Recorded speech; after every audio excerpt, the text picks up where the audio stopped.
disc landed at a ranch at Corona, New Mexico. The rancher turned it over to the Air Force. Rancher W.W. Brazil was the man who discovered the saucer. What I thought was a star began coming in my direction at a very rapid rate of speed. The unidentified object, which some sources thought might be a blimp, moved slowly down the Pacific coast from Santa Monica and disappeared south of Long Beach. I saw a UFO, and it went down the river, turned right at the United Nations, turned left, and then down the river.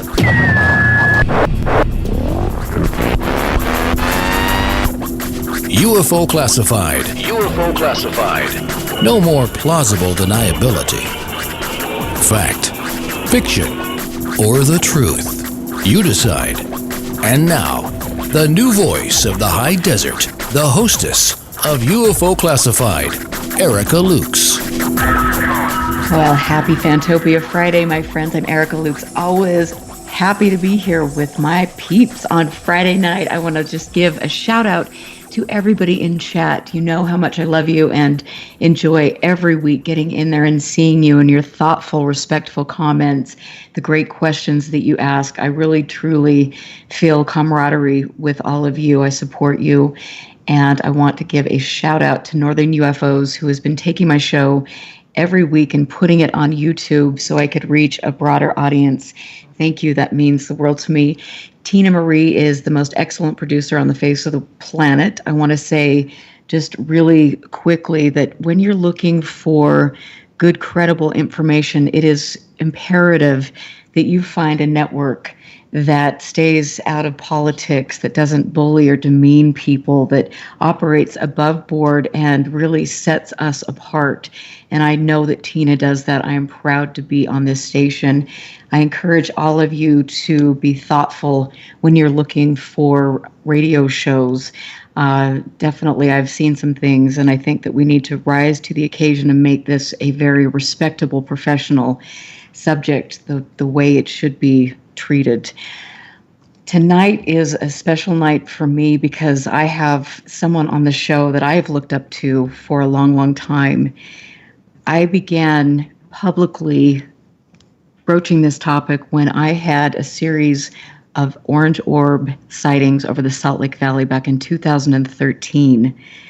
I didn't know what they were. I knew that they were in airspace for the international airport here in Salt Lake. I also knew that they were 80 miles away from one of the world's most dangerous chemical and biological weapons testing facilities, Dugway Proving Ground.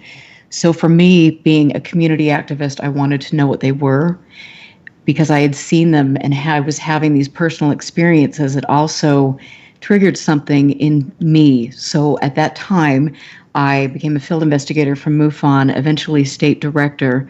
While I was going through this process and investigating cases, doing research, it became glaringly apparent to me that MUFON wasn't what I wanted to be involved with, and that after 50 years, they weren't taking a database full of important cases, putting the pieces together.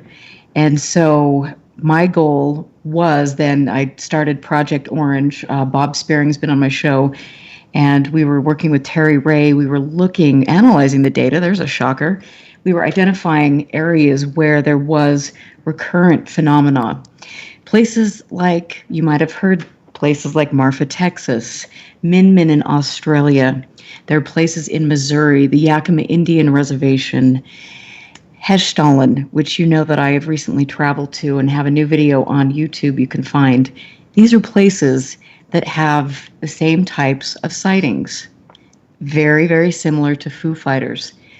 My guest this evening, Keith Chester, is an artist, a filmmaker living in Bel Air, Maryland. He has witnessed daytime UFOs in the mid-1960s, became fascinated, and spent 4 years in the National Archives doing research and putting together a book that is one of my Bibles. You have to get this book. It is called Strange Company: Military Encounters with UFOs in World War II. Keith, welcome to the show. I know that you wanted to dedicate this show to someone very special tonight, so you've got the floor.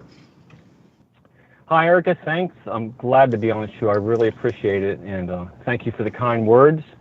I'd like to dedicate this show to Anthony Bourdain. And while I'm not a cook or a chef, Anthony means a lot to me in terms of his spirit. And that spirit is the type that I have that has generated me through my research, because I'm not a historian, I'm not a fantastic author, I'm just a researcher with a passion. And I found that passion in people like Anthony Bourdain, so I just wanted to let everyone hear that it really meant a lot to me to be able to say this, and it was a true saddening morning when I heard the news. And thank you very much. I felt the same way. It made my heart so heavy. And, you know, you look at somebody like Anthony Bourdain and you look at his life and the legacy that he's made. I mean, he was one of those people that got in there and did work and pushed boundaries. And in my opinion, you're one of those people as well. And that's why I've always looked up to you. And I want to just say that you were the first person that actually sent me things that I could start my library with. And you have no idea how much that means to me. Oh, that's great. It was really a spontaneous moment. I had not been aware of your show or your activity in the field when I started following you on Facebook. And I said, you know what? I had to pare down some of my belongings. So I said, I think I'm going to give somebody this. And I think we'll appreciate it. So I'm glad it went over well.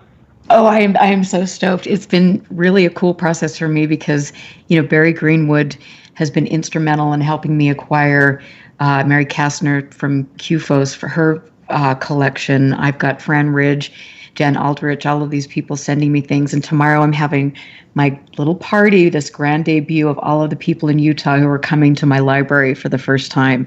And so it's so cool that you're part of that. I wish you could be there. Oh, thank you. I will be in spirit. Thank you. Well, someday we'll actually meet. But you're a Renaissance man, and I'm always totally digging your photos and your posts. I know you like good music because you mentioned Jimi Hendrix the other day, and I love that the fact that you are so freaking artistic. Oh, well, thank you. I appreciate that. The whole UFO thing started early in my life, but it impacted me to a degree as a child, but only in the mid 80s did it grab me as a passion to pursue with gusto, and along with other things. But that sighting is what brought me into the field, actually. So will you talk about? Oh, sorry. Go ahead. Yeah, I guess that sighting I think kind of relates to what you're interested in. It happened, if memory serves, between 64 and 66. I was 8 or 9 years old. Living in Frederick, Maryland, and for those who don't know where Frederick is, Frederick's a key city, very historical, Civil War-wise, Revolutionary War-wise, but it's also the home of Fort Detrick Biological Research Center from the 1940s. It also has its prominence in it's very close to Camp David. The Catoctin Mountain Range runs right behind it. And I grew up there as a little boy, and in fact, my father was in the military, and I would go on to Fort Detrick to see the doctor, and we'd do some shopping and things like that. So basically what happened, it was one evening, it was daylight, I'd say about 5 o'clock, and since I lived against the Catoctin Mountain Range, the sun had gone down, but it was bright. So you had about two hours of good bright sunlight, but the sun was behind me. And I remember running out my back door to go down to a neighbor's home. And I went down the front yard and looked out in front of me, and about, I'd say, 400 yards out from me was a field. And then that field was lined by trees. So 1,000 yards away. And above the trees was about the size of a large orange or apple in my 9-year-old hand that I would hold. Motionless, a red object was hanging above the trees. Now what my immediate reaction was, it scared me and that I take note because at that time I lived outside. So I was very aware of the helicopter activity for the Vietnam War. We had biplanes that would come out over the country because we were in a very country type area, and they would do their stunts for the fairs. I would see normal aircraft, hot air balloons. So I was very aware of the sky, and that caused the hair on the back of my neck to go up. So I ran inside my neighbor's house, and within 30 seconds I was back out, and it was gone. So I told my parents that, and they appeased me and said, okay, good. And then the next day, they did come to me and say that it was on the local news, which I think were 3 channels at the time, that UFOs were reported in the area, and they were weather balloons. So granted, if it was a weather balloon, I've never seen one that was solid red and hung motionless and could disappear that quickly. Right. So, but that's where it started. And then I moved on, and it was 20 years later when the bug bit me again, actually. So what that happened? was my sighting, my one and only. That's amazing. Yeah. I mean, so when the bug bit you again, like what sparked your interest to push you back into this? It's strange. I was working as a record store manager at one of the local malls, and I walked in the bookstore. It was probably 1987. It was 1987. And as you walk in, on one of the racks, front and center, were 3 books: Whitley Strieber's Communion, Gary Kinder's Light Years, and Bud Hopkins' Intruders. And for whatever reason, I took pause and started looking at these 3 books. I bought Communion, and it scared me. It was interesting. It was fun to read. And I bought Intruders, and then for whatever reason, that brought back my memory of the sighting. I said, you know what? This is a worthwhile subject to get into, because I was searching for something to get into. And at that point, I just launched into 2 full years of reading everything I could get my hands on. I had a great library. It was easy to get the UFO classics, as you know, at the bookstore. I found the Condon Report hardback for $10. I had everything. So I was reading all that, but I was mostly drawn to the military sightings, the military operations of the phenomenon. I was always drawn to that. So it led me into researching Army-related, because they were not called in the 1940s, and of course it was the Army Air Force. So it was an Army-related project. So I knew that, and I just started researching these things, and it probably started in 1989. I heard a story 2 years later. I heard a story from a schoolmate that I was out of high school, and that one of their high school English teachers was talking about UFOs because they were in the news, and she said that she had first-hand experience with this situation. And she told the class that in 1969, she was hired by CETA, which was a Civilian Employment Training Agency, and she got a job at the Pentagon working for the Office of Civil Defense as a secretary.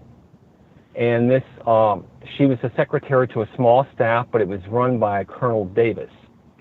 And one day, she said that she was outside in her office, because it was a 2-office room, that was it.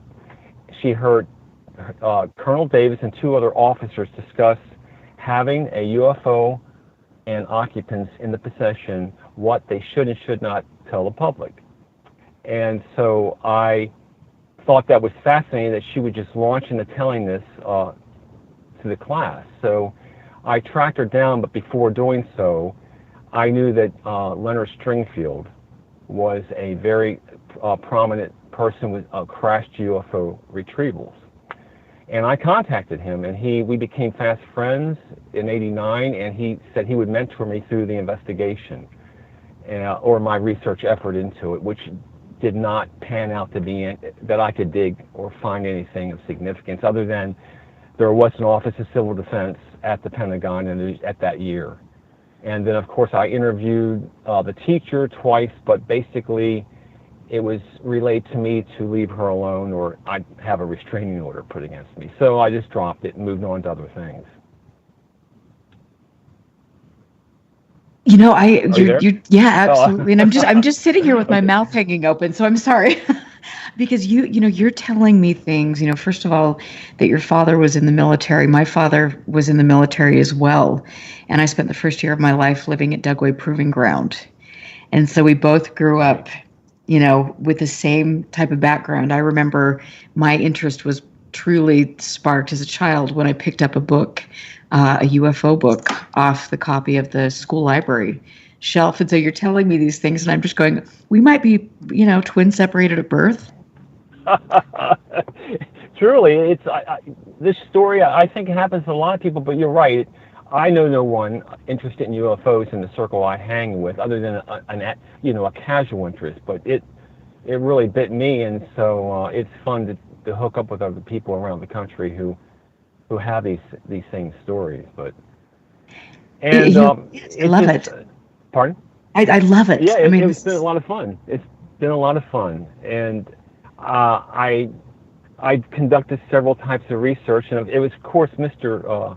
Stringfield, who, when he mentored me, it's when I heard his FOO Fighter sighting, and I logged it in the back of my mind. I said, one day I want to do something with that. So he agreed that he would tell me that story on tape one day, and that led me into 1999 when I began the actual research into the subject matter of FOO Fighters.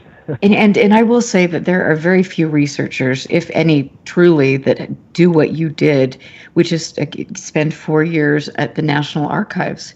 That's what it takes to dig in there and find information out and to break ground like you did. Well, I truly realized, from reading all the greats, all the classics, that it did take some digging, and I know from just other types of projects, not UFOs or whatever, it takes the work, not just the talk. So I thought, I need to do something significant to contribute. If I want to do anything, I just don't want to read the books. I need to go in, and what would that be? And luckily for me, I was, an hour and a half away from the National Archives, College Park National Archives 2, where all the military records are. But there were two things that I had to pass my litmus test before I went in and dedicated that time, because I knew when I was going to dedicate the time, I had dedicated up front 52 visits. I said, I'm going to go for a year, every week for a year, and dig in, because for one, I was not knowledgeable on the military. I was not knowledgeable at NARA, which was a tremendous learning curve, because of how it's laid out and what you have to know. So I realized once I started looking at the records, I had to be careful not to let things escape my attention that were important. So I dug in, and what I needed to do was find out what was available. I knew there were a couple chapters here and there in books. I knew there were magazine articles throughout the decades devoted to the wartime science, but I thought, well, you know what? They're not broad enough or not deep enough. And I had Leonard Stringfield's sighting. And I said, well, that was very, very detailed. And I thought there had to be more if indeed the phenomenon was true in how he was describing it. So I contacted two more mentors, Barry Greenwood and Jan Aldridge. And I knew both these gentlemen were not only archivists, but they were historians. So they would be able to lead me down the path with documentation, and they were very generous with that. They sent me their files on the FOO Fighters or the wartime sightings, and that gave me a good basis of understanding what I was dealing with. And then I said, okay, some of this is coming out of the National Archives, but I'll assume I have nothing, and I'll go into it and dig where they dug and then keep going. But there was one other point I had to prove to myself, that it was a real phenomenon. And that came from the 1953 Robertson Panel report, whereby they were meeting in Washington to determine if UFOs were a national security threat, because of the wave just increased from 47 to 52. It became just an amazing amount of sightings. And within this particular report, there was one sentence that I felt, okay, this does tell me something was significant. And you've heard this probably before, but I quote, if the term flying saucers had been popular in 1943 to 45, these objects would have been so labeled.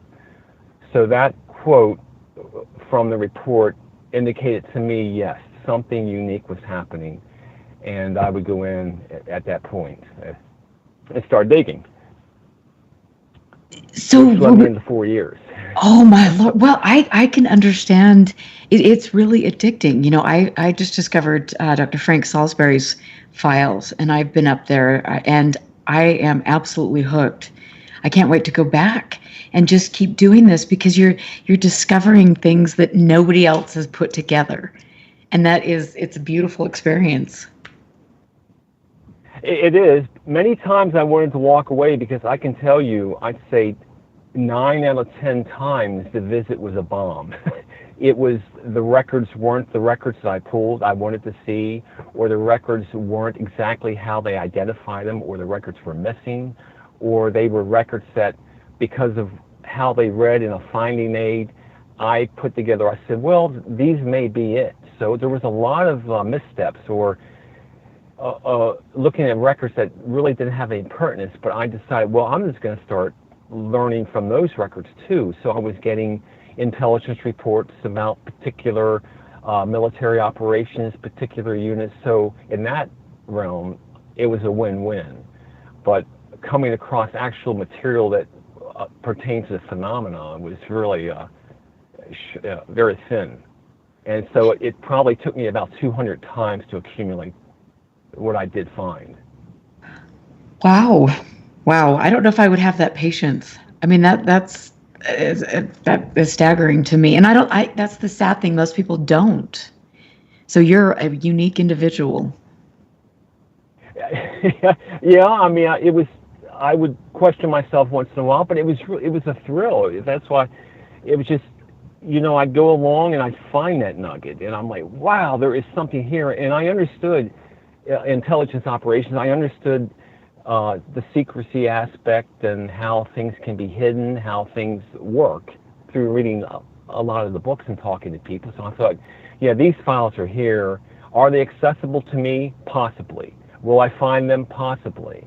And so each trip was like going into a room, opening a door, and then digging. And sure enough, I would go into places that I didn't expect to find files, and there would be a record. And that would lead me to another record group. If anyone knows how to research in the National Archives, that in itself is a real challenge to be able to access everything, because not everything that you think that isn't a record for like an Air Force record will be in one place. It'll be scattered all around. And and that's frustrating. And I want to talk a little bit more about that and so much more. I am Erica Lukes, just thrilled to have Keith Chester here. Make sure you get Strange Company, Military Encounters with UFOs in World War II. This is an important book. I'm going to take a break. We will be right back. Stand by. This is UFO Classified with Erica Lukes. The phone lines are open now at 702-425-9230. That's 702-425-9230. Worldwide callers use Skype name KCOR Radio. More UFO Classified with Erica Lukes on the KCOR Digital Radio Network. After this. One of the planet's most powerful antioxidant products is here for you to enjoy. Chaga mushroom tea. This tea has been used as a potent natural health solution for thousands of years. In fact, the Chinese call it king of the herbs. The health value alone is worth a look, as Chaga mushroom tea packs a punch with pure vitality and smooth energy. It's 100% wild crafted, safe, and effective. Get it now at arcticchaga.com. That's ARCTICCHAGA.com, or call 916-969-2678. That's 916-969-2678. Chaga Mushroom Tea. Order your supply today. Hi, Vancouver. George Norrie here, inviting you to join me and producer Tom Danheiser on June 30th at the 4th Annual Architects of the New Paradigm Conference. This will be a groundbreaking, jam-packed event featuring Stephen Bassett, Grant Cameron, Richard Dolan, Daniel Sheehan, Johnny Enoch, and Victor Vigiani. You don't want to miss this one, so watch the 3-minute video and get tickets at anpconference.com. That's anpconference.com. anpconference.com. KCOR Las Vegas. All the time. Of course I listen. I listen all day. It's the best music. KCOR, the new underground source for news, talk, and music at KCORradio.com. Tell your friends, email them, or Facebook them, or Twitter them. Hey, are we done here? Because I'm losing my buzz.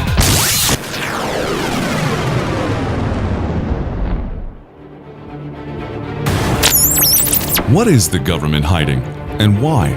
The Truth hits the airwaves Friday night, 7 p.m. Pacific, 10 p.m. Eastern, with Mac Maloney's Military X-Files. That's the craziest thing I've ever heard.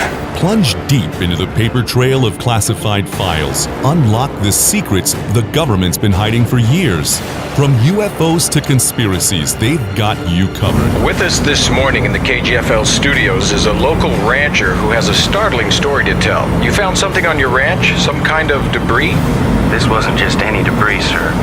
This was some metal like nothing I'd ever seen before. This was something from another world. Mac Maloney's Military X-Files, hosted by Mac Maloney, Commander Cobra, and Juan Juan, along with regular correspondents Switchblade Steve Ward and Emily M. They go where no one else dares to go. Mac Maloney's Military X-Files, now airing Friday night, 7 p.m. Pacific, 10 p.m. Eastern, on the KCOR Digital Radio Network. At any given moment, your ability to keep your mouth shut, and if necessary, to lie through your teeth, may very well determine the course of history. They know what's really out there. Shouldn't you?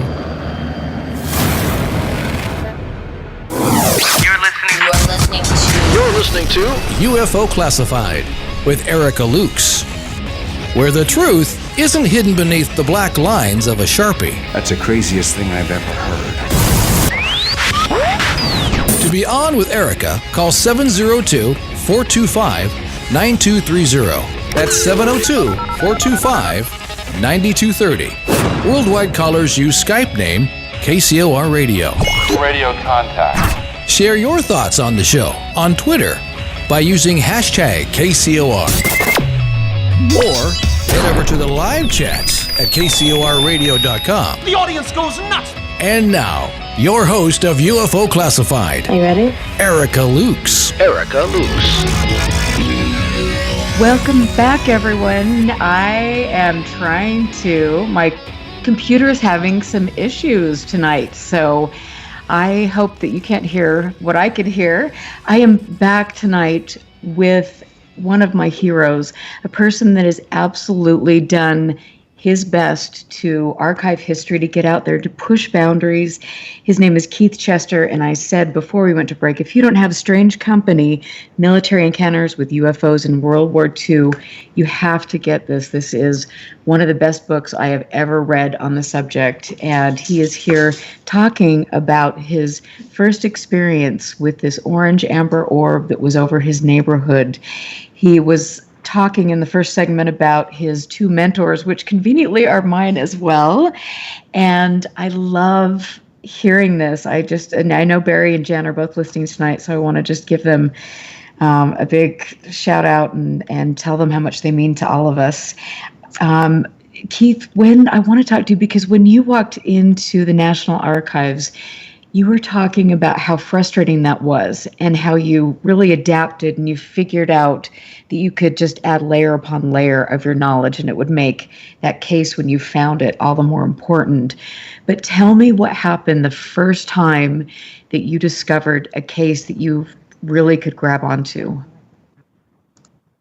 Well, of course, the first case of the phenomenon that I knew about was came through Barry with the discovery of the 415th Night Fighter Squadron material. And so I knew that the phenomenon called the FOO Fighters at the time was real. And I'd say the first time that I was able to come across anything beyond those those sighting reports that were being generated by that unit was when I was in one of the record groups that pertained to SHAEF, which was the Supreme Headquarters Allied Expeditionary Force. That was General Eisenhower's group. So these records, I was going into headquarter units and just air ministry files. I was just operational files that had to do with D-Day or other major campaigns. And one of the entries, when I see an entry is broken down with inside a record group, had to do with a certain section. I cannot recall what it was called, but inside there were all the SHAEF memos that had to do with the FOO Fighters. So it verified that those fighter reports were going up to the chain of command. And it was then I understood that General Eisenhower's office here, his Army, Air Force intel people were definitely focusing on this. And of course, as my research went on, I proved that through other investigation aspects. And I'd say inside those reports were actual determination that SHAEF had the 415th Night Fighter Squadron information, so they knew that was happening. And so inside their intelligence memoranda, they talked about contacting someone that most people will know, Dr. Robertson. Dr. Robertson was the scientific advisor in the Scientific Intelligence Advisory section of SHAEF, and that meant he was feeding information to General Eisenhower. So Dr. Robertson was asked to look at the phenomenon because it was occurring, it was scaring the pilots, it was very unknown. And when we say unknown, the first thing that comes to mind in that military realm in the 1940s was German or Japanese secret weapons. And that was something that we could not afford to have happen. So he jumped on an investigation based on his FOO Fighters because it appeared to be a new technology to them. They also, the Air Technical Intelligence section of the Army Air Force sent teams to start looking for memoranda, reports, interview witnesses.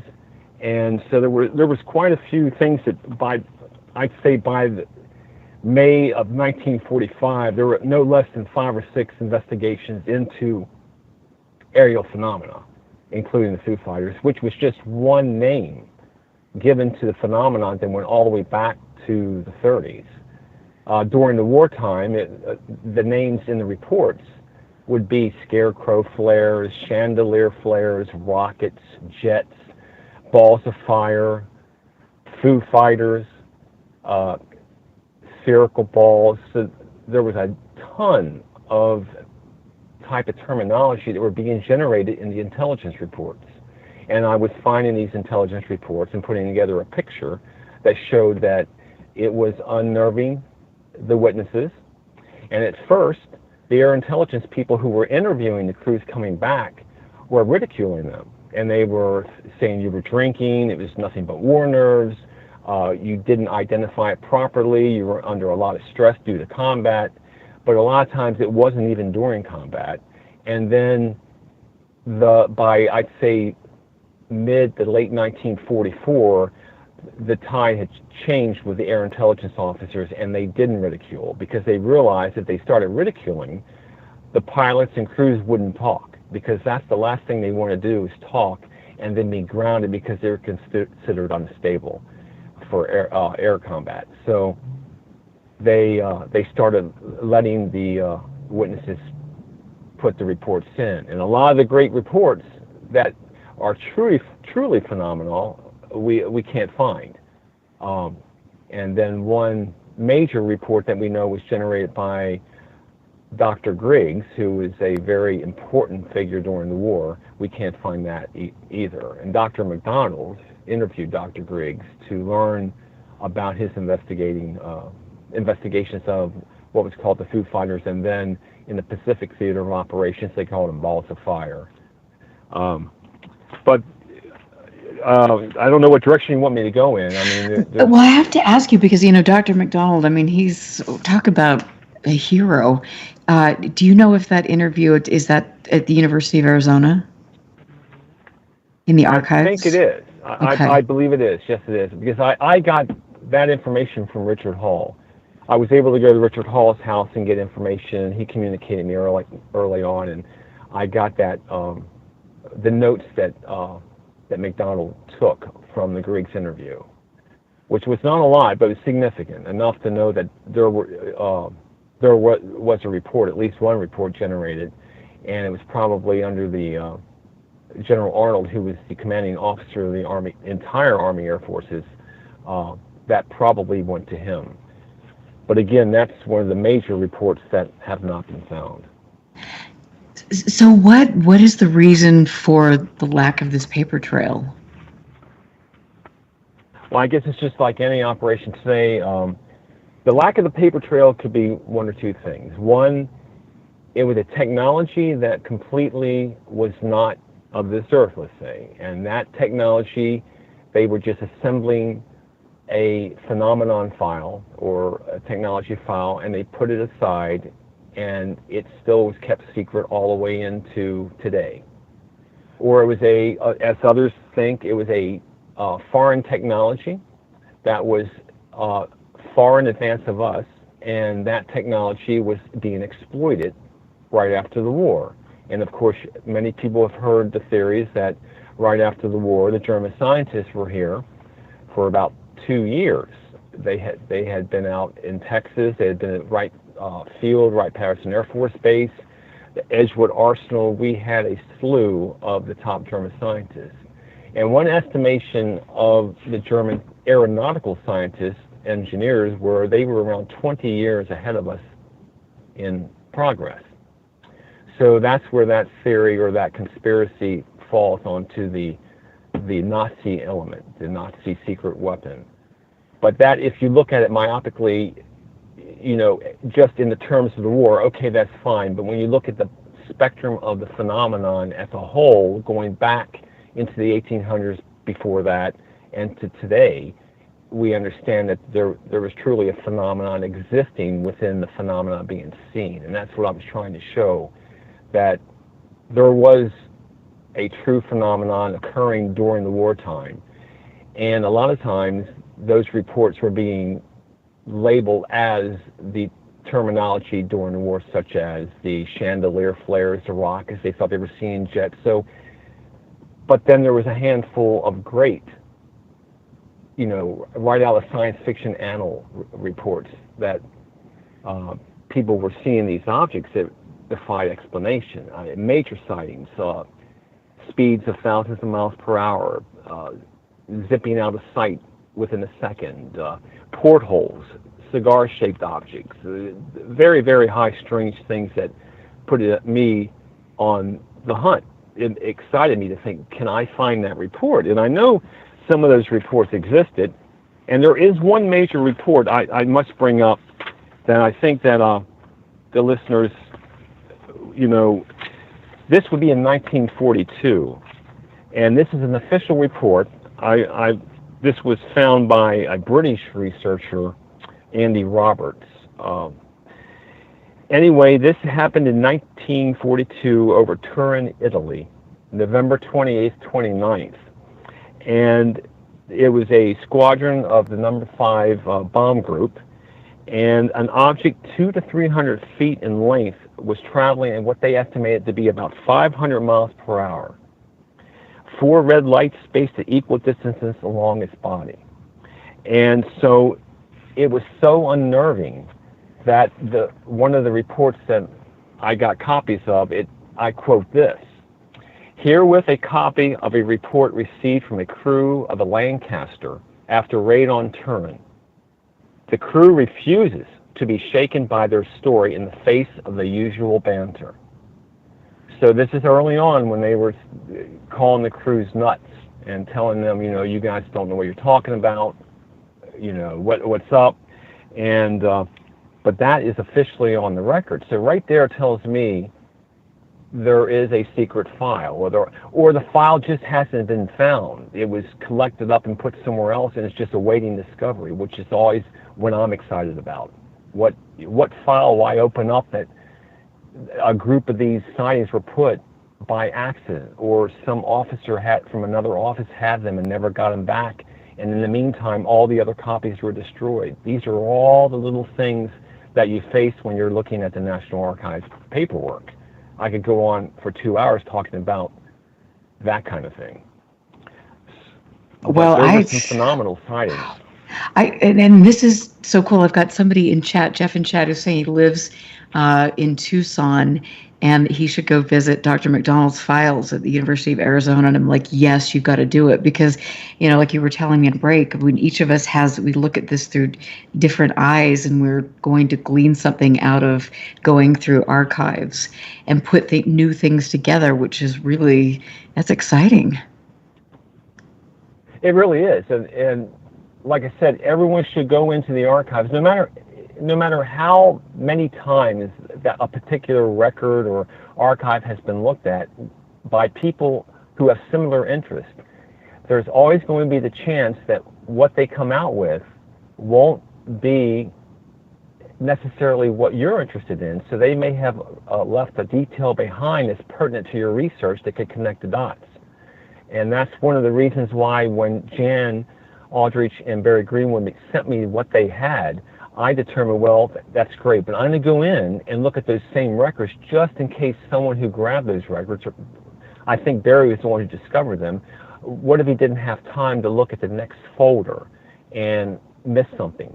And so I trudged through all that again. But it's definitely worth going in and reviewing Dr. McDonald's files again, Dr. Salisbury, everybody. It's just always worth a repeat review by somebody. So I know it's exciting for you. Oh, well, my gosh. And I have to say, and I just have to, throw this in here. We spend so much time now. We're so hooked on social media that, we think that we're a researcher if we spend a majority of our day in a Facebook group.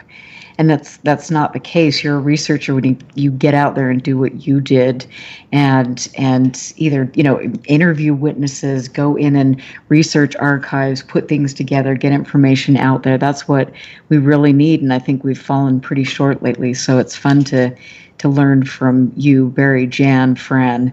It's a cool thing, and I want to go back to, because you were talking about the Nazi scientists that were here and the technology being 20 years ahead. What are your thoughts on that?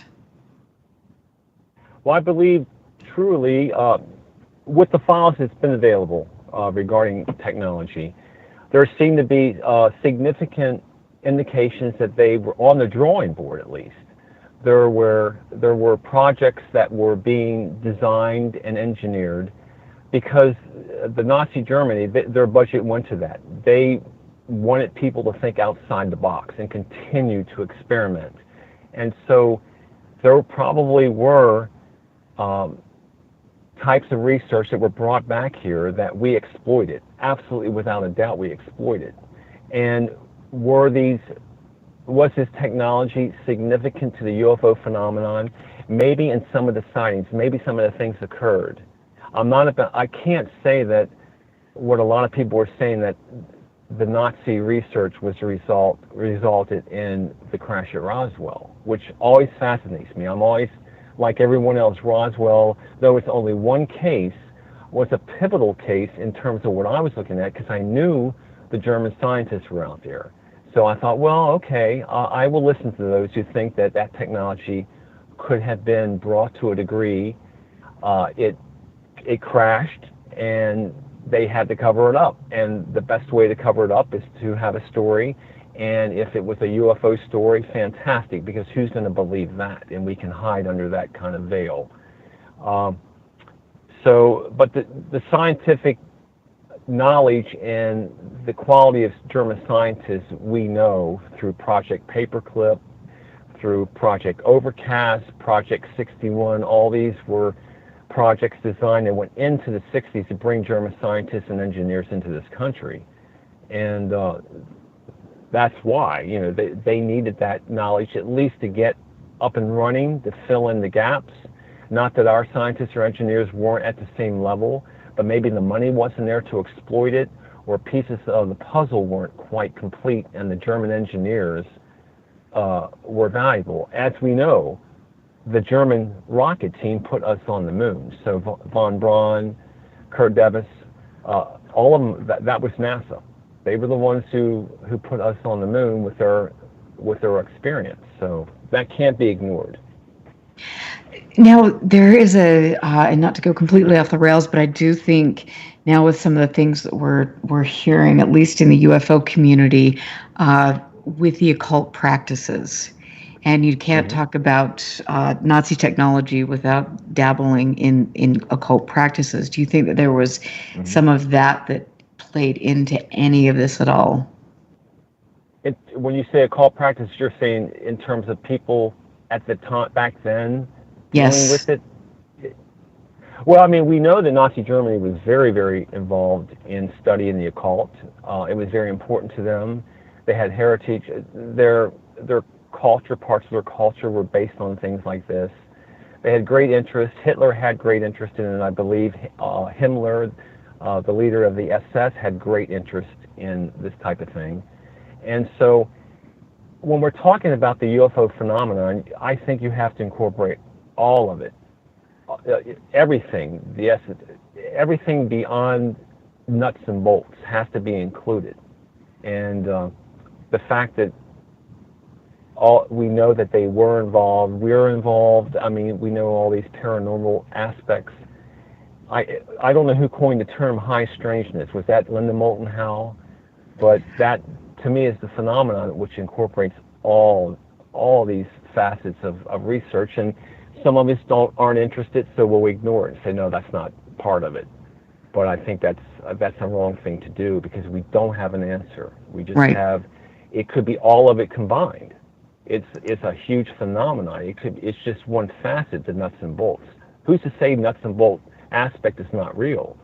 But who's to say that it also goes into ultra-dimensional? I mean, all these things can be incorporated in this phenomenon, and we can't disregard each other. We just need to work as a team and pull all the facts together and try to assemble some type of thought or understanding with what information is available.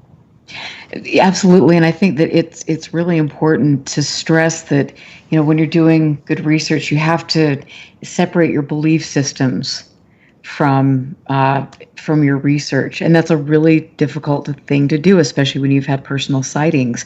But I see now, when I'm looking out there in quote unquote ufology, which I'm turning away from quicker and quicker every day, you see this definite demonic angle that is being pushed out there now, and the one world order and all of this really crazy, unfortunate, stuff. And so it's interesting to see how this field can be manipulated, and some of these agendas can be twisted, and that really has to stop.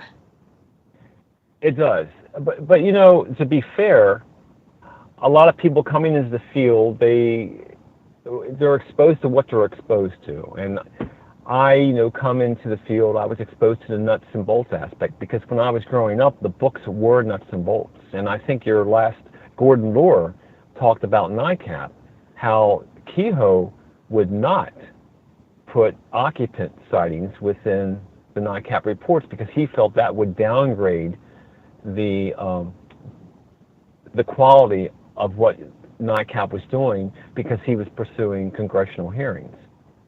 So again, people pick and choose what interests them, what they feel is part of it, because there's no definitive answer, so everyone feels like they can have a piece of the pie and run with it and establish some type of well, here's what it could be.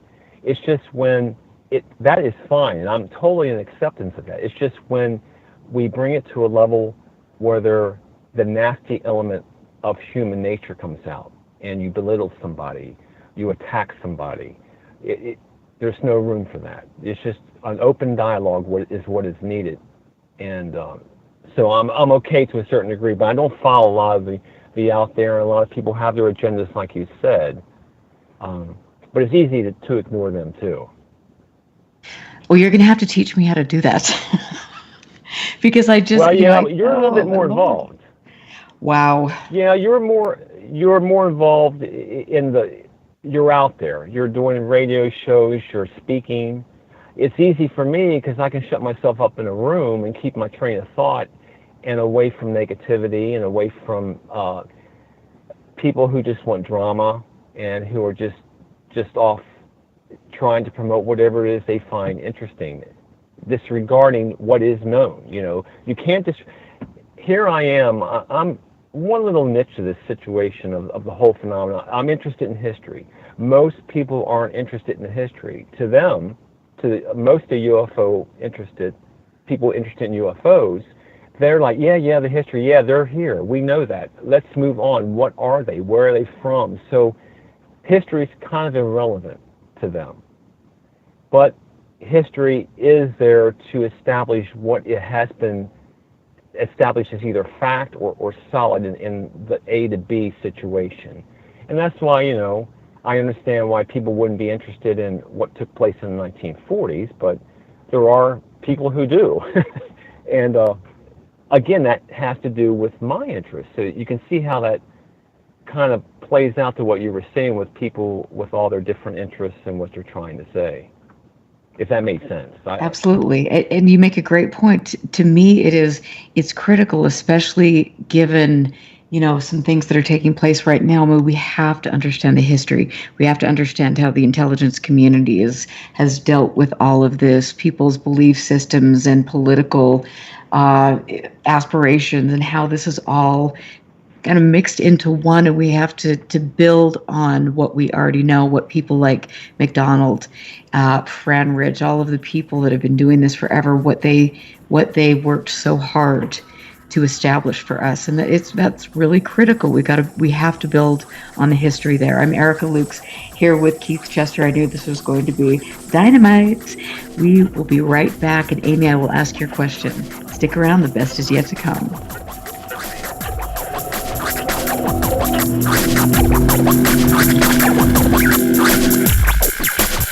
Listen very carefully. This is Houston. Say again, please. Houston, we've had a problem. This is UFO Classified, live every Friday night, 4 p.m. Pacific, 7 p.m. Eastern, exclusively on the KCOR Digital Radio Network. The truth is out there, just waiting to be discovered. And now, if you will, accompany me on a journey to the future. For more information on the host of UFO Classified, Erica Lukes, upcoming guests, as well as links to the past shows, visit her website at ufoclassified.com. UFO Classified. UFO Classified. This is KCOR Las Vegas, home of the Digital Radio Network, broadcasting from a shack just south of Area 51. Wait, that doesn't exist. This is the KCOR Digital Radio Network. Now for the news. Now, broadcasting in digital HD radio. The disc landed at a ranch at Corona, New Mexico. The rancher turned it over to the Air Force. Rancher W.W. Brazil was the man who discovered the saucer. What I thought was a star began coming in my direction at a very rapid rate of speed. The unidentified object, which some sources thought might be a blimp, moved slowly down the Pacific coast from Santa Monica and disappeared south of Long Beach. I saw a UFO, and it went down the river, turned right at the United Nations, turned left, and then down the river.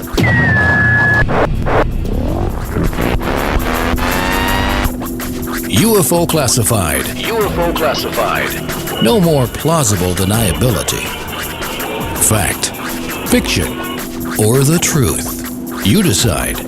And now, the new voice of the high desert, the hostess of UFO Classified, Erica Lukes. Happy Fantopia Friday, my friends. I am always happy to be here, and a big shout out to all of you in chat who get in there, ask respectable, just really brilliant questions. And I don't think I've honestly ever seen an audience or a chat room that is just so intelligent. I love it. Thanks, you guys, for supporting me and spreading information out about this show. I get questions and comments from people all over the world, and I believe that this radio show is really speaking to people, and that makes me happy because it's critical we get good information out there, especially right now. Speaking of good information, somebody that I have always looked up to, and someone who was the first contributor to my brand new library of over 350 books, all of my personal archives, many splendid things, is here with me tonight. Keith Chester is an artist, a filmmaker, and in the mid-60s, he had a sighting and became passionate about researching this. He spent 4 years in the National Archives doing research for his book, Strange Company, Military Encounters with UFOs in World War II. I said this, the first hour, you've got to get this book. This is a must-have. So get it. We were talking the last hour about Nazis, the occult, German scientists, Roswell. There's so many things to talk about. And then also the fact that perhaps maybe we did exploit technology. So much to talk about, but I want to ask you, Keith. I have a question from Amy Collins in the chat room, and she wants to know if you heard any rumors of Nazi technology developed after World War II, circa 1960, on the Murmansk, I'm probably pronouncing that incorrectly, peninsula in the Soviet Union. No, I have not. I'll just be totally honest. My head has been buried in the 1940s, and if I'm aware of it, I've forgotten about it, but it wouldn't surprise me because we have to understand that at the end of the war, the Russians, as well as the Americans and the British and the French, it was a mad dash to grab the facilities, to grab the documentation, to grab the scientists, to grab the engineers, anything and everything that could be exploited. Everyone wanted a piece of the pie. And as you know, the Russians got a great deal of the German aeronautical scientists and engineers because they were the first in space. They were the first to, I believe, circle the moon, the dog in space. They were doing a lot of firsts before we finally put our nose to the grind and put a man on the moon. But they had quite a bit of help from the German scientists, just as we did.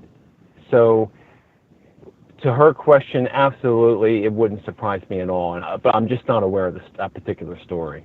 Okay, thank you very much. And, I was brainstorming with Barry before the show and asked him, if you had some great questions for Keith, what would you ask? And some of the things that he mentioned were, asking you if the FOO Fighters had any effects on electrical systems on Allied aircraft.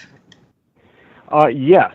At the time, the only one that I knew directly that would be a FOO Fighter, but at the time it was in the Pacific Theater, was Leonard Stringfield's sighting. He definitely was able to tell me that there was some type of effect. There was others that I've read, but there's no official reports. But to tell you about Leonard Stringfield's sighting, for those who don't know, it's an important sighting. It was a pivotal sighting that put me into this research. So Leonard Stringfield was with the 5th Air Force. He was an air intelligence officer.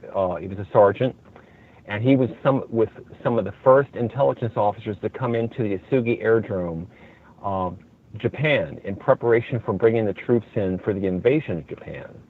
And so he was flying after the war had ended, August 28, 1945. He was in, I believe, a C-46 transport.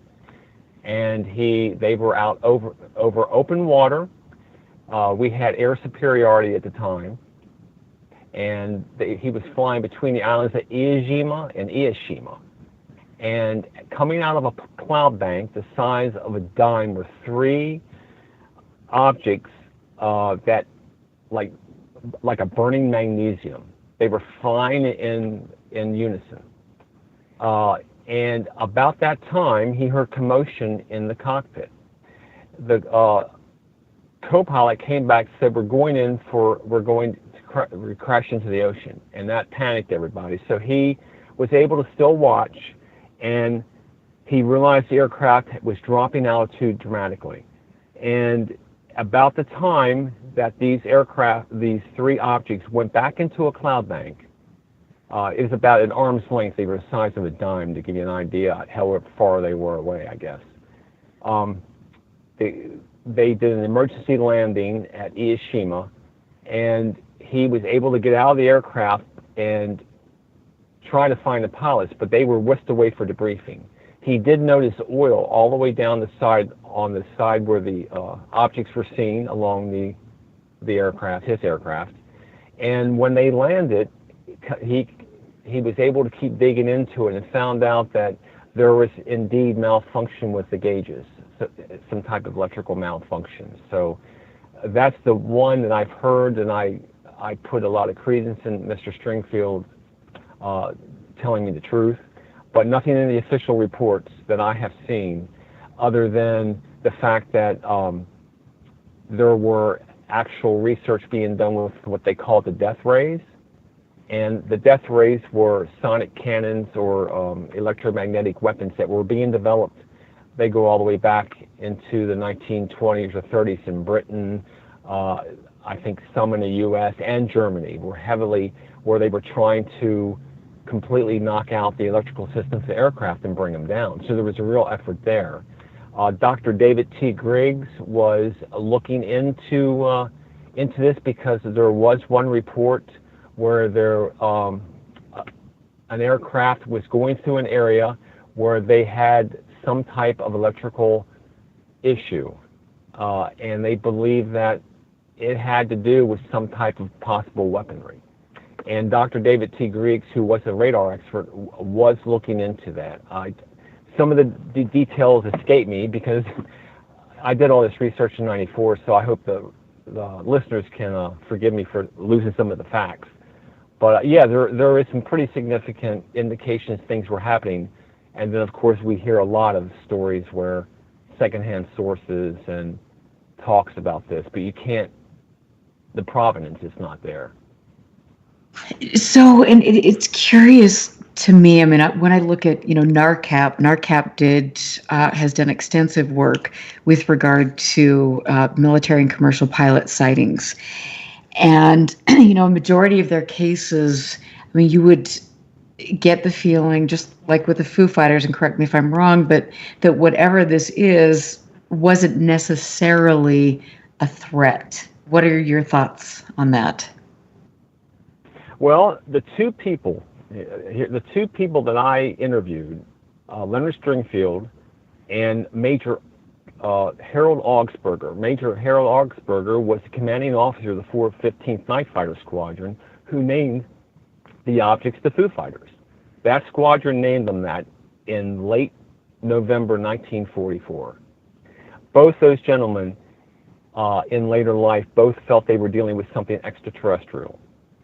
Though the phenomenon threatened them in the sense of that it was very close proximity, and if it was a weapon, it could have easily taken them down, they never reported any type of hostility, as strange as it got. And one of the officers within the 415th, I do know from talking to one of the crew members I did interview, that he actually took a Thompson submachine gun up with him because they were going to open up the cockpit and fire at the thing. They were getting so close. And they were performing things that were just startling to them. And we have to remember, the night fighter pilot, they were extraordinary. There were very few people who could become a night fighter pilot. You had to be extraordinary vision, and you were flying using radar technology. It was very new. So there was a lot of, you had to have steady nerves. And so their observational skills were very critical because their missions were being flown at night. And one of the pilots who became famous, Lieutenant Schluter of the 415th, they joked about him because his sight was so good. He was going in on a target and at the last minute realized it was a home with a candle in the window. That he had, because they're flying at 100, 200 feet off the ground, some of these things. So it's like, so when these guys were seeing the objects appear, they weren't on ground intercept radar. So they would report, we have an object on our tail. It wasn't on the radar. So they said, well, we're looking at it right now. It will be behind them. So they would go into a tight turn to engage. So they were going to combat these things at every possible chance they had. And they would blink out, and they would come back around, and the thing would be behind them. So whatever these were evading radar. So are we talking about technology that the Germans had, paint or whatever they were utilizing to throw the radar off, like a stealth technology? But the fact that they could maneuver so well is what really took it to the next realm. And this, like I said, this is what took the air intelligence people at the level of SHAEF all the way to the end of the war, not knowing what they were dealing with. But with what I dealt with, what I saw and read, I saw no hostility performed or conducted by the unknowns. And I think, to me, that's a really important point to stress. Right now, there is a lot of talk with some of the new disclosures coming out with To the Stars Academy, and you hear Luis Elizondo specifically mention multiple times the threat, and as does Tom DeLonge. And for me, when I've talked to witnesses or I have traveled to different locations, specifically Hessdalen, Norway, none of these people that have interacted with this view it as a threat.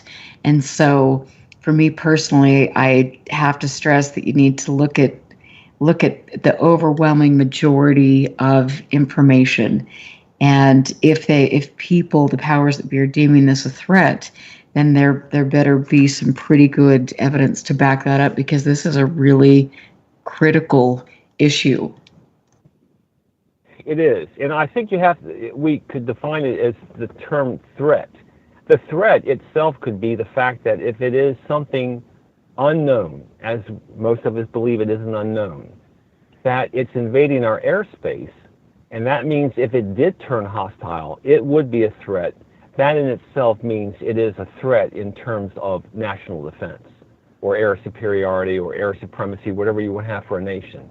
So I guess a military viewpoint of that is, if we have something coming into our airspace that we don't want in there, and it's outperforming our best technology, then it is a threat. It is a potential threat. So maybe that's where they're leading. But you're right, if it's not hostile, and even I think the case, the Cash Landrum, if I'm saying this correctly, where there were radiation burns on the victim, not the victim, but the witness, we have that type of situation. It would be something that maybe not have been a threat on whatever was taking their part, if it was indeed extraterrestrial or whatever. But it was just a manifestation of what took place, and we see it as a threat because someone was injured. So I think the term threat has to be, I guess, looked at when these guys are talking like that. It is interesting. Yeah, absolutely. No, it does, and I have interviewed so many witnesses and done, just like you, so much research, and I am leaning towards the fact that there are specific places that I think indigenous peoples found this energy, whatever it is, was concentrated. And so perhaps some of these places, these sacred sites, were designated to kind of restrain, or I don't know, this sounds really interesting, but they understood this, and they weren't stepping on the toes of whatever this is. As strange as that may sound, I'm going out there, but I think that we with everything that we have done, warmongering species that we are, perhaps whatever this intelligence is, like lots of people have mentioned, they're monitoring what's going on. They're keeping track of it. Perhaps there's something there that is terrestrial, interdimensional, that has a vested interest in ensuring that we don't blow ourselves up. I don't know. I mean, these are all thoughts that I have that a lot of people talk about. But what is your gut feeling on that? Well, if I was looking at it through just World War II, it's a nuts and bolt element that we were dealing with something outside the norm, and it very well could have been something with the term extraterrestrial. But to look at the whole phenomenon as a whole throughout history, then it is indeed in a realm where it's of the high strangeness I talked about. We're going into the territory of Dr. Jacques Vallée, who I have great respect for, and it's part nuts and bolts. It's ultra-dimensional. It's paranormal. It's all the above, and it's something that could have been easily with us, that if you read Dr. Jacques Vallée's books and some of his thoughts, he talks about that the phenomenon itself changes with the technological advances of humans. That's one theory. So it very well could manifest itself as we go along, and that particular, whatever it is, as the Native Americans would talk about, is something that exists, and we just don't understand it. In the 1800s, it was the great airships, and then it turned into the flying saucers, and then it's just progressing. So I'm totally open to all this, and I think it's something that goes back in time, whatever we're dealing with. But for the listener, and what I did, I'm looking at that 1 5-6 year period of what was taking place, and it definitely would seem to be a nut and bolt element to it. There's a couple signs I just want to get out real quick that I think your listeners might be interested in hearing, that I did uncover that were in the military records that showed that we were dealing with something unusual. And one report came over Koblenz, the Aachen area in Germany in February of 1944, British sighting, and this is an official report of a silvery, and they use this term, cigar-shaped object, like an airship. So we have to realize when you're writing these air intelligence reports, they know what an airship is. To write like an airship indicates that they are meaning just that. It's not an airship. It's like one. So right there dictates the fact that these watered-down reports that were going up the chain of command, which had greater information that we don't have those particular reports, they're writing this in those, condensed reports. And then it said, appeared to be a line of windows along the bottom of the object. Now, it wasn't a dirigible flying in combat. They know the difference.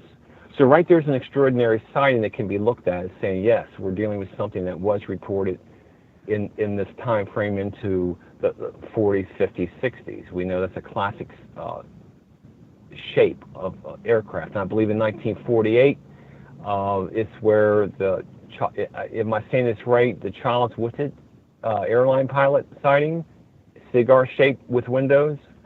Is that correct? I'm thinking it works for me, and we'll get a correction and talk about it next week. Okay. And then one more in February 1944 over San Quentin, France. We have 3 silver, this is in the report, this is what they're writing, 3 silver objects resembling Zeppelins. So again, they know what a Zeppelin is, and these objects resemble them, moving independent of the wind and not interconnected. So that is another major, I think, find that I was able to uncover to indicate there was something significant there. Then we have no official reports exist, but then the one that comes right out of like science fiction annals, another one would be the ones where they're seeing these large aircraft size and 3 and 4 times the size of aircraft performing these maneuvers. They seem to be solid. They see portholes. They're leaving the area at incredible speeds, way beyond anything known. And so I did see all this mentioned. So the book itself is what I put together, and it ended in 1945 with the American Legion report on the 4/15th. And Jan Aldrich talked about that, where General Arnold had his one of his officers who wrote speeches go in and investigate it personally. So, and one more element for the hardcore people who felt that there was something to the phenomenon. It has to do with all the investigations that we do know existed. And we know that the Robertson-Pound report that came out in 1953 indicated that the Foo Fighters were real, and if because of what was taking place, and there was a Dr. David T. Griggs would be the expert. Dr. Griggs would have been in both theater of operations, the European and the Pacific, investigating this. We do know that for a fact. And in Pacific Theater, they were called the Balls of Fire. And again, the crews were unnerved. And a lot of the crews that he was traveling with were General LeMay, Curtis LeMay's boys of the 21st Air Combat Command. 21st Command, I believe. And again, you see all this add up. And at the end of the war, you have a situation where there is a significant amount of investigations that had taken place. And these reports are missing. That's the problem. They're just gone. That we can't find yet. And I'm still looking for them. I am currently searching for these reports. Again, I'm back in the saddle, I guess you could say. Well, I love that. Is there anything that any of us could do to help assist you? Well, I mean, my work is nothing but a primer. Since it came out in 2007, I'm sure more things have come to light, more reports, more information, and I hear the music. I know, I hear the music too. Dang it, so we'll talk about that when we get back. I just love talking to you. I'm Erica Lukes here with Keith Chester. Stick around. We've got one more segment, and we will be right back. Stand by. This is UFO Classified with Erica Lukes. Erica Lukes. The phone lines are open now at 702-425-9230. That's 702-425-9230. Worldwide callers use Skype name KCOR Radio. More UFO Classified. UFO Classified with Erica Lukes on the KCOR Digital Radio Network. After this.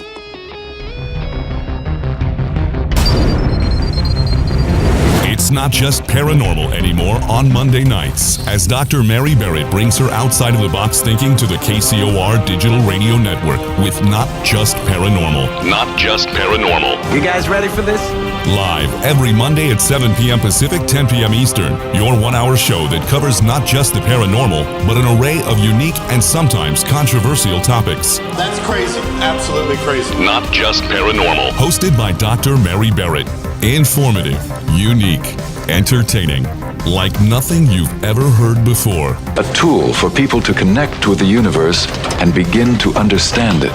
Mondays at 7 p.m. Pacific, 10 p.m. Eastern, exclusively on the KCOR Digital Radio Network. Not just paranormal. Paranormal. Paranormal. It's time to think outside of the box.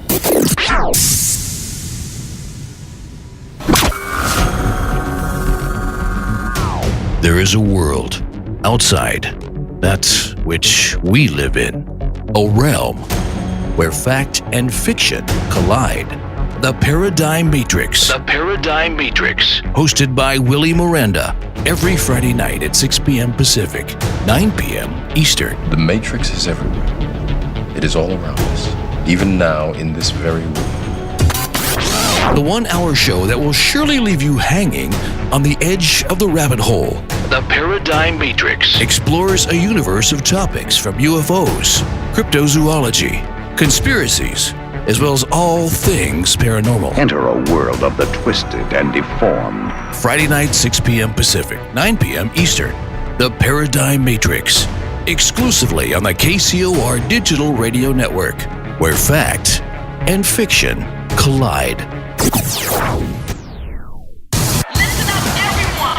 This is the world-famous KCOR. That's the only station I listen to. Friday night, 9 p.m. Pacific. Jump onto the Celestial Highway and travel at the speed of light. Into hyperspace. Hyperspace. Hyperspace. Hyperspace. Hosted by Solaris Blue Raven. She navigates you through the cosmic tides of mysticism into the world of covert technology, UFOs, mystical sciences, and the world of unforeseen forces. You get to really sort of enjoy a bizarre ride Listen live, Friday nights, 9 p.m. Pacific, for Hyperspace, the one show that blows the whistle off our government black ops projects. Hyperspace, hosted by Solaris Blue Raven. Solaris Blue Raven. Exclusively on the KCOR Digital Radio Network. Want to take a ride? Take a ride. Take a ride.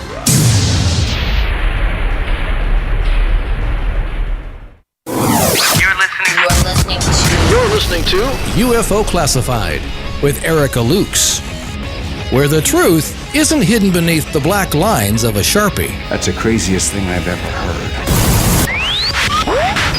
To be on with Erica, call 702-425-9230. That's 702-425-9230. Worldwide callers use Skype name KCOR Radio. Radio contact. Share your thoughts on the show on Twitter by using hashtag KCOR. Or head over to the live chats at KCORradio.com. The audience goes nuts. And now, your host of UFO Classified. Are you ready? Erica Lukes. Erica Lukes. Welcome back. I'm Erica Lukes. Happy to be here. And this is an exciting evening for me because finally I am talking to Keith Chester, who, in my opinion, is somebody that we should hold in high esteem. He has done so much.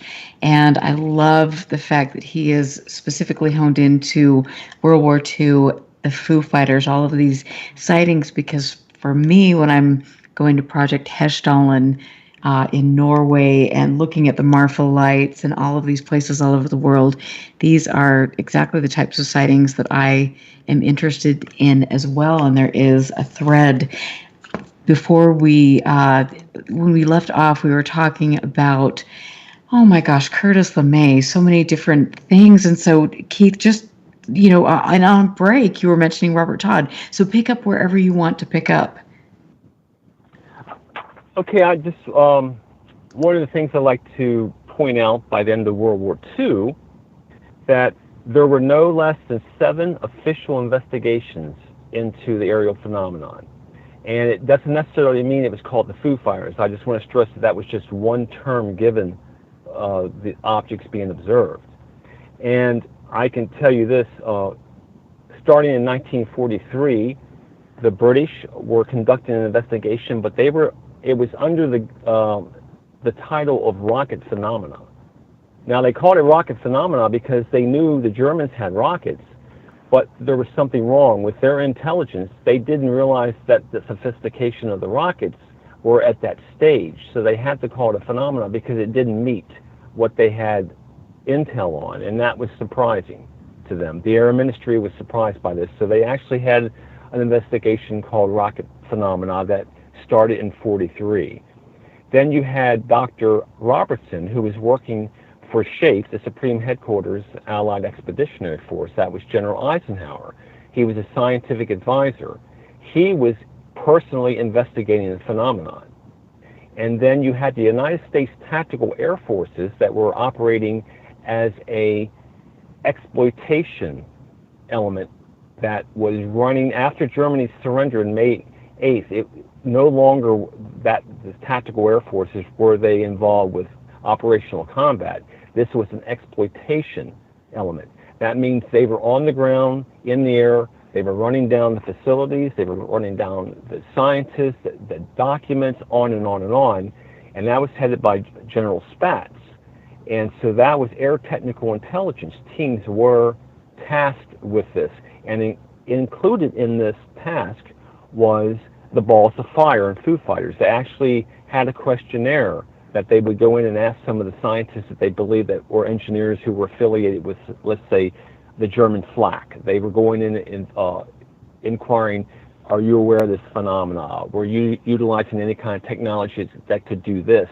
And in the case that I came across, one of the official German scientists who was in charge of flak over some of the cities indicated that they were not. So it did show to me that there was an unknown there on the German point of view. We also have what Jan Aldrich had talked about. I couldn't recall his name, but Colonel Joseph Chamberlain was running a private investigation for General Arnold, who was then the Army Air Force Commanding General of all the Air Forces. We also had Dr. David T. Griggs, who was the consultant to the War Department Secretary of the War, I guess at the time, what would be I'm drawing a blank here, but the Secretary of War, excuse me. He was the scientific consultant to a scientist named Dr. Edward Bowles, who was then reporting to the Secretary of War. And Dr. Griggs was officially involved with the FOO Fighters and the Balls of Fire coming out of the War Department. That's high level. I also know for a fact through Gerald Haynes, which is a CIA historian, I've seen it in the files myself, the Office of Strategic Services were conducting an investigation. These were the predecessor to the CIA. And when I say an investigation, they knew the phenomena was being seen, aerial observation, so it was part of their agenda for operational research and analysis to bring in anything that could be a threat. And then we also know that, I know from interviews with the commanding officer of the 415th, that one day during, I guess it would be January, after so many sightings were being observed by the 415th Night Fighter Squadron, men from Washington showed up and went up in an aircraft with his intelligence officer. He was very busy. He wasn't able to do much or talk to them, but they were from Washington. So there were a lot of these things taking place.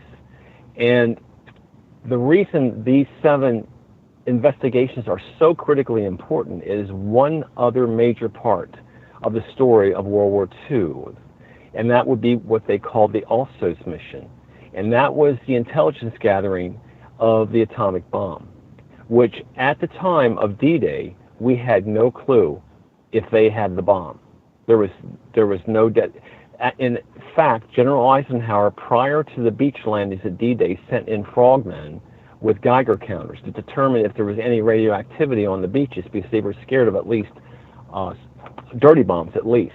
And they were scared, very worried about the V-1s or the V-2s targeting the beach. That would put all the men back in the sea if that was the case, but we know that didn't take place. But the importance of the ALSOS mission is that not only did they not know if the atomic bomb had reached a certain stage, they had a good indication, but they didn't know until May, when they started running operations into Germany and into Paris, and running in and grabbing the scientists and interviewing them. And what part of their agenda was aerial phenomena, because of the rockets, any kind of technology that could deliver a bomb was important. So they had to understand that these strange sightings could have very well have been secret technology. And that secret technology, they couldn't afford to become behind in it. So there was a real agenda there. And interestingly enough, Dr. David T. Griggs was affiliated with the ALSOS mission. He was right there on the front lines with them, and he was working out of the War Department. So we know there's this big connection, and none of these reports exist that we found yet. And so if you checked General Hap Arnold's records for further David Griggs reports at all? I have looked through his daily journal or daily reports. I forgot what it's called. I've gone through it. I found some of the basic, balls of fire in the Pacific mentions. But again, it goes into a situation where these mentions are so brief, they are very watered down. The detailed reports missing, and that's again, as the detailed reports were generated, every time they went up official chain of command, they were condensed even further so someone could look at it and just see the bullets. And all I found were the bullets in most cases of some of the sightings, but the extraordinary sightings, like I mentioned, they're not in there. They're just witness interviews such as what we know of today, witness reports, where you just can't find the paperwork. But again, I've only scratched the surface, as we talked about before the break of what is sitting in the National Archives, just the National Archives, and that's just one archive. So, it's just a scratching at the surface, really. So it's interesting, and especially given all of the things that are taking place now with To the Stars Academy and what they are saying, that there was a small faction that deliberately shut down funding for researching this. And you mentioned the fact that we, back in World War II, we understood the need to research this or to pay attention to what was taking place. Where do you think all of that went awry, or did it? Is this just another smokescreen? It's my first impression is that it is something that is dual sword or dual edged. I see it as a possible manipulation with some factual information, and I've heard some of your people talk about how they put things out there, yet it's not exactly explained. They won't mention the term UFO or extraterrestrial. They're using different terminology, so I don't know what to make of it. But the Bob Lazar Area 51 situation kind of is a similar thing to what I'm seeing take place here, and then the fact that you have these high-level officials who worked for the aerospace industry or the intelligence community to come right out. And if they have signed a security oath, you can bet that security oath is in place, or they go to jail. There's no doubt about it at all. So I really don't know what I'm seeing or hearing. It's just more of the same, and I haven't seen anything remarkable film-wise that you could say, yeah, oh my God. It's interesting, but that's basically my take, and I'm not following it in depth. So I really, for me to speak about it is probably an injustice to the people involved. And thank you very much for mentioning that. So back when you were studying this with World War II, what elements of secrecy were involved, and how did they, back at the time, put up smoke screens, or did they? You're talking about during the war? Yes. During the war, well, it was simply nothing was said. You were talking about a military situation where you don't ask questions, and it was a whole another mindset back then. And you just had to understand, as that's why I was saying in the beginning, when the pilots and crews were coming back, they were laughed at, they were ridiculed, and it didn't go beyond the barrack talk, because if they did, they would have to stand down as being, out of line, and you will follow the mandate of what we're putting here. And they realized, well, the secrecy is not going to work, because if we don't have reports of what's being observed coming in, that is a threat. Because what if it is German technology of high advanced capabilities, and indeed was able to carry something nuclear? And that was a very major worry. And so that was the first foremost thought. And then you had the situation where there was the phenomenal element, like, why are these pieces not adding up? How can we observe something that looks like a cigar with portholes and it's not a Zeppelin? So we know those reports, or I suspect those reports are all together in a thing.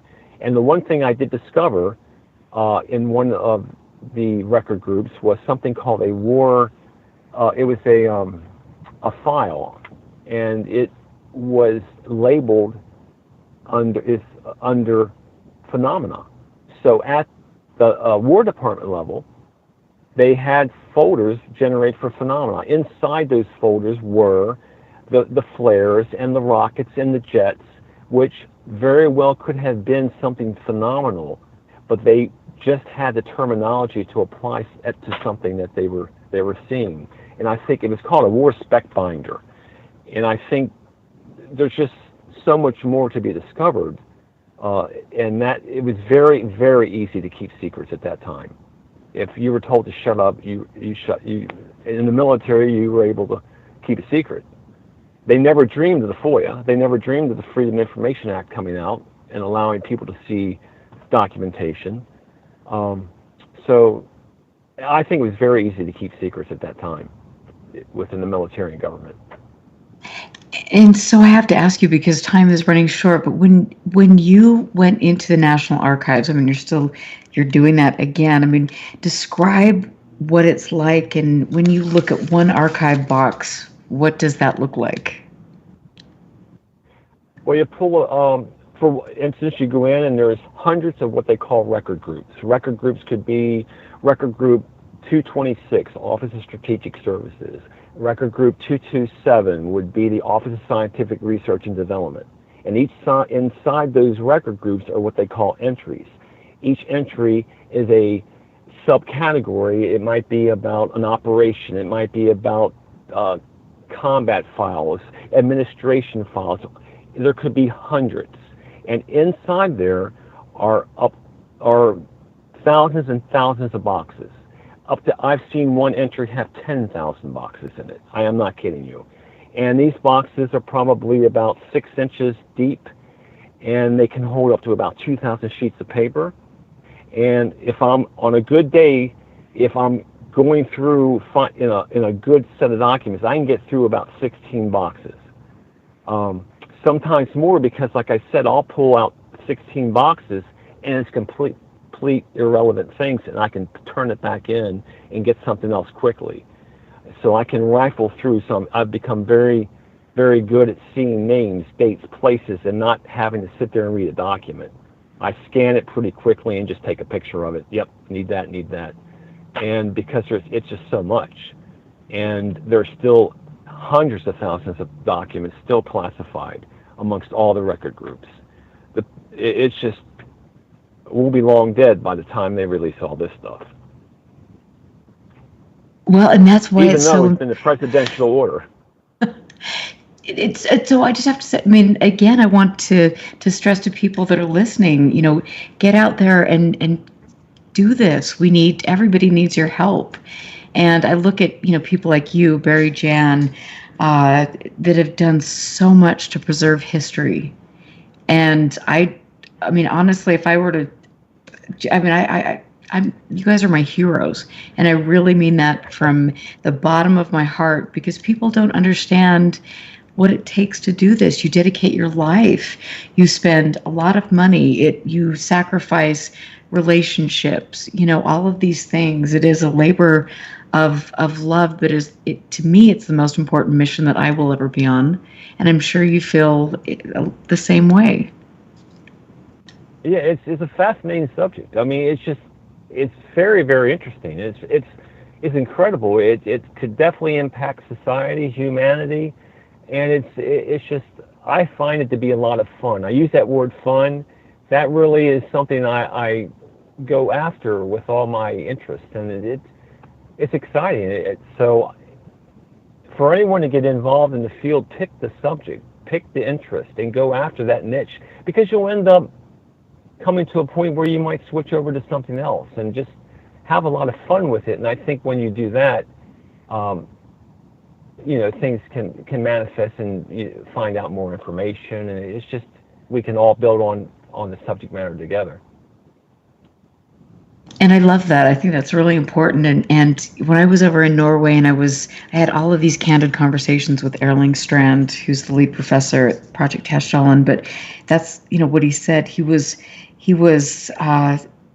shocked at how dysfunctional we are in the United States, and how we don't want to share information, or we don't want to build upon all of each other's work. And I think that's important. I think that's what's so cool about you.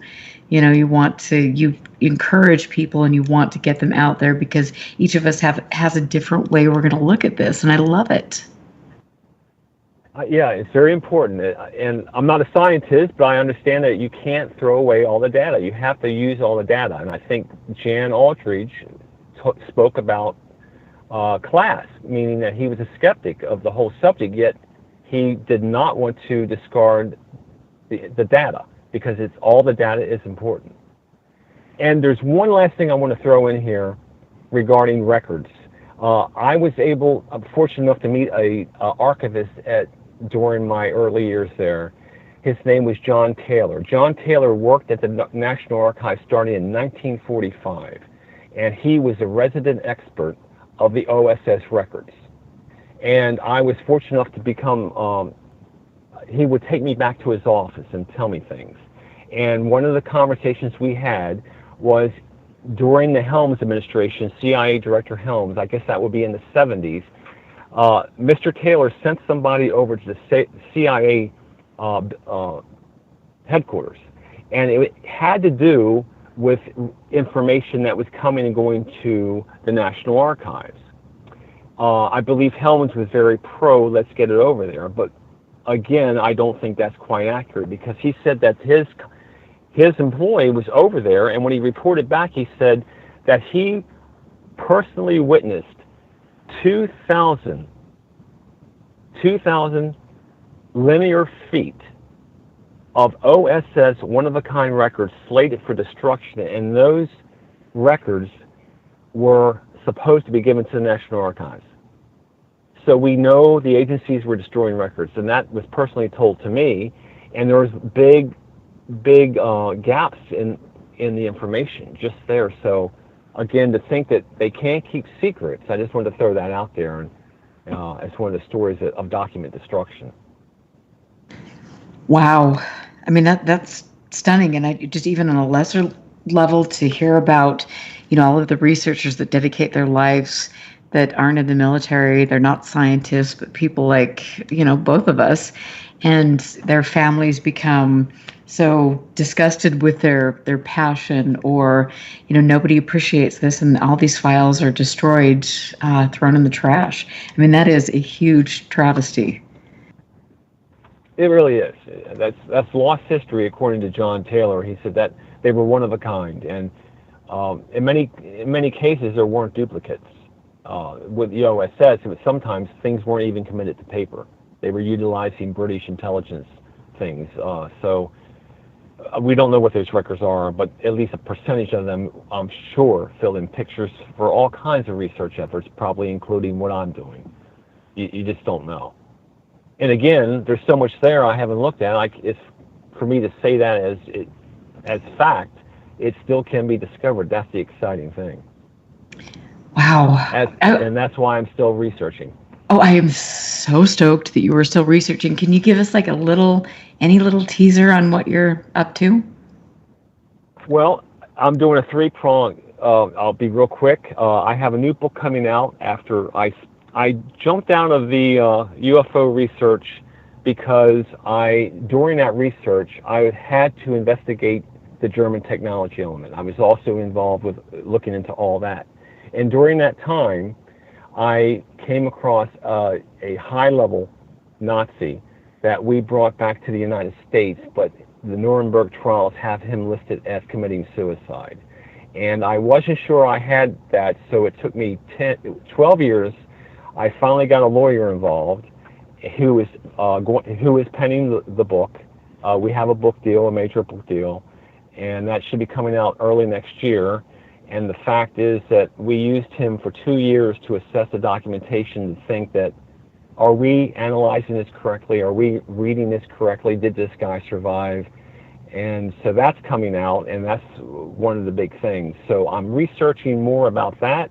I'm hunting the Griggs report, the lost reports of the FOO Fighters, and I'm also on my new mission is I'm looking for the estimate of the situation, which is the 1948 report generated by Air Material Command, the one and only time that I believe the Air Force committed that to paper that the phenomenon may be extraterrestrial. Oh, I love it. And at the end of the day, what do you hope to accomplish? That's a loaded question for 1 minute left. It's a loaded question, and it's one of those things that, again, my accomplishment is day to day, moment to moment. I live in the moment. I like, in the words of Bruce Lee, flow like water. So whatever I achieve, I'm happy with, and I hope I can contribute to someone else's effort. Like I said, everything I'm doing is nothing but a primer to be built upon. And in that, I take great satisfaction. I love it. This has been so exceptional, and I can't wait just to talk to you off air and to listen to this interview over again, because I know I'll pick up more and more, and I will be keeping everyone posted on your new endeavors. Good luck to you, Keith Chester. Thank you. You are fabulous. So again, go get Strange Company, Military Encounters with UFOs in World War II. It's an important book. Next week on my show, it is going to be an interesting evening. We will be debating Socorro. Was it real? Was it not? Well, this is going to be something that my friend and colleague Ben Moss and Tony Angiola will be talking about. They've done extensive research with Ray Stanford. And then we have Frank Statler, who is of the mindset that Socorro was just a hoax. So this is going to be a good show. We've got people in both camps, but I want you to tune in, get the word out. I'm Erica Luke. Stick around for Willie Miranda. He is up, and then a great night of strong women on KCOR. Thanks for tuning in. Spread the word, and we will catch you next week. Listen very carefully. This is Houston. Say again, please. Houston, we've had a problem. This is UFO Classified, live every Friday night, 4 p.m. Pacific, 7 p.m. Eastern, exclusively on the KCOR Digital Radio Network. The truth is out there, just waiting to be discovered. And now, if you will, accompany me on a journey to the future. For more information on the host of UFO Classified, Erica Lukes, upcoming guests, as well as links to the past shows, visit her website at ufoclassified.com. UFO Classified. UFO Classified. This is KCOR Las Vegas, home of the Digital Radio Network.